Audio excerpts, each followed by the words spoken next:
Hello student, once again welcome in our channel Adarsh Tiwari maths वाला। तो हमने क्या क्या पढ़ा। हमने सबसे पहले तो लीनियर इक्वेशन ट्वेल्व को पढ़ा हमने कि इक्वेशन कैसे बनाएंगे। सेकेंड केस हमने पढ़ा ग्राफिकल रिप्रेजेंटेशन सॉल्यूशन कैसे करेंगे। थर्ड केस हमने क्या पढ़ा था कि सब्स्टिट्यूशन मेथड से कैसे इक्वेशन को सॉल्व करेंगे। फोर्थ हम लोगों ने क्या पढ़ा, इलिमिनेशन मेथड से कैसे हम इक्वेशन को सॉल्व करेंगे। तो आज एक और नया जादूगर आया भैया, एक नई जादू आपको सिखाने के लिए एक नया जादूगर है आपके साथ, और वो लेके आया है क्या, क्रॉस मल्टीप्लिकेशन मेथड। ठीक है, इसको फार्मूले के बेस से आप सीखेंगे। किससे सीखेंगे? फार्मूले के बेस से सीखेंगे। जैसे स्टार्ट करते क्या करना है, इसमें आपको दो इक्वेशन दी गई है। जैसे मान लीजिए आपको गिवन है, एग्जाम में इसको भी आने की थोड़ी बहुत संभावना होती है, तो उसको ध्यान में रखते हुए आप इसको प्रिपेयर करेंगे। मान लो आपको इक्वेशन दी है a1x plus b1y plus c1 is equal to 0।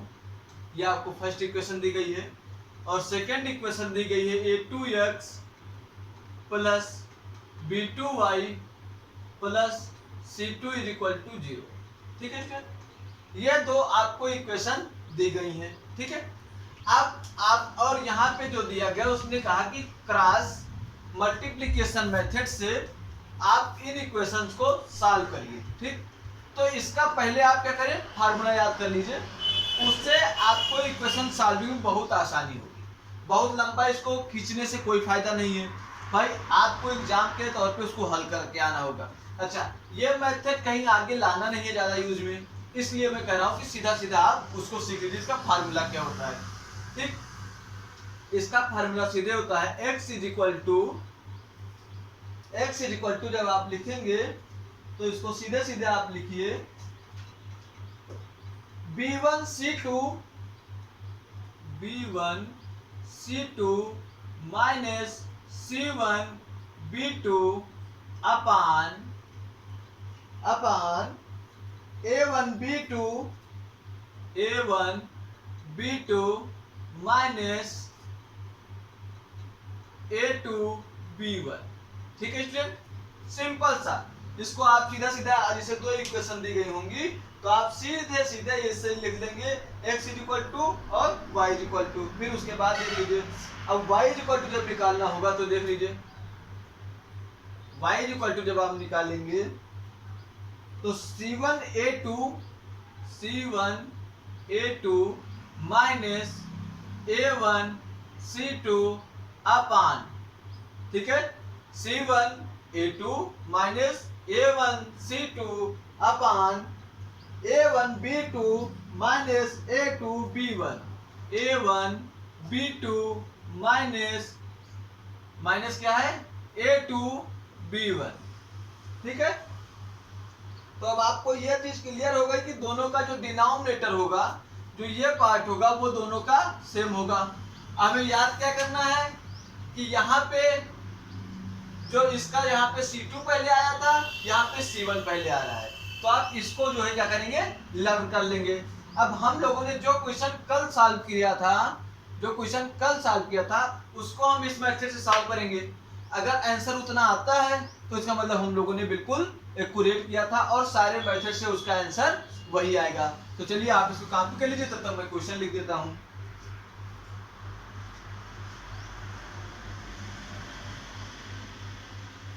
जैसे हमारा क्वेश्चन था x plus Y minus 5 is equal to 0, और सेकेंड इक्वेशन क्या थी, 2x minus 3y minus 4 is equal to 0।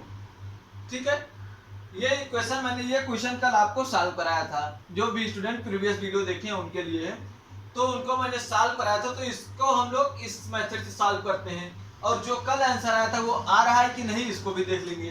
तो पहले x की वैल्यू निकालते हैं। यहाँ से x इज इक्वल टू, पहले क्या है, b1 का कॉफिशिएंट क्या है, मतलब b1 ये y का कॉफिशिएंट 1 इनटू C2 कितना है, -4।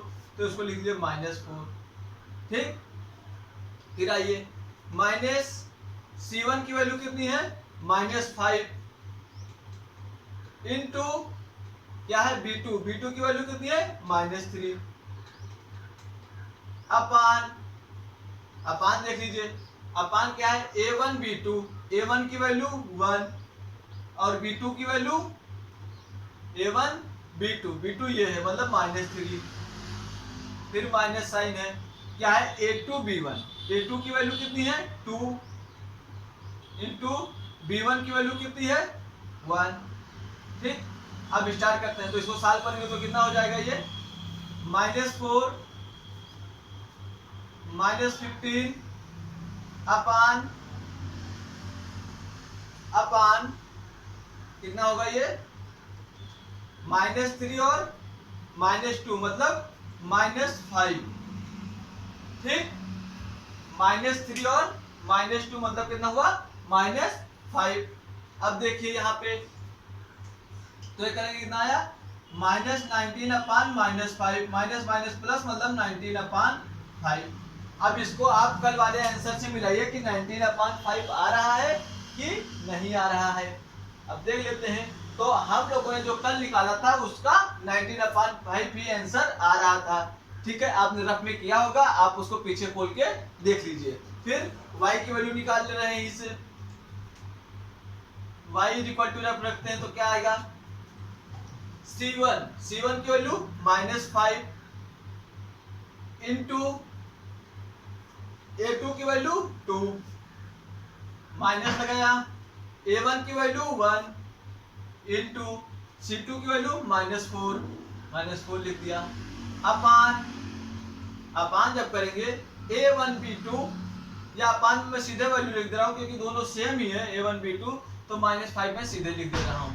अब देख लीजिए कितना, तो -10 और +4 मतलब 6 अपान 5 -6 अपान 5 माइनस माइनस प्लस मतलब 6 अपान 5 y की वैल्यू हो गई जो कि आपने कल निकाली थी। ठीक है स्टूडेंट, तो सिंपली मैंने आपको ये समझा दिया। अब एक चीज ध्यान रखिए, आप किसी भी मेथड से जो मैंने पढ़ाया, सबसे पहले क्या ग्राफिकल मेथड, ठीक है, फिर उसके बाद में पढ़ाया मैंने सब्स्टिट्यूशन मेथड, ठीक है, फिर सब्स्टिट्यूशन मेथड के बाद मैंने क्या पढ़ाया आपको, ग्राफिकल हो गया, सब्स्टिट्यूशन हो गया, थर्ड मेथड आपका क्या था इलिमिनेशन मेथड,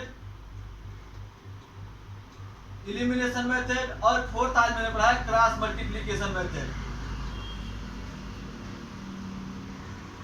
अब आपको तो मैंने एक एग्जांपल दे दिया किससे, क्रॉस मल्टीप्लिकेशन का और इससे इलिमिनेशन से।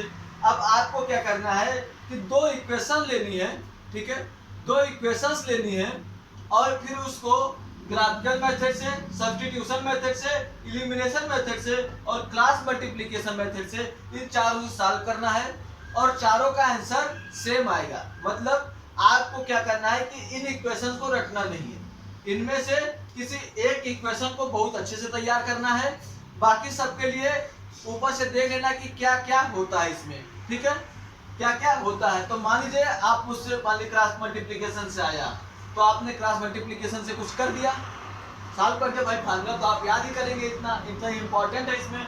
फिर आंसर चेक करना होगा, तो जो आप इसमें तैयार किए होंगे उन तीन में उसकी वैल्यू रख के आप आंसर चेक कर लीजिएगा, ठीक है।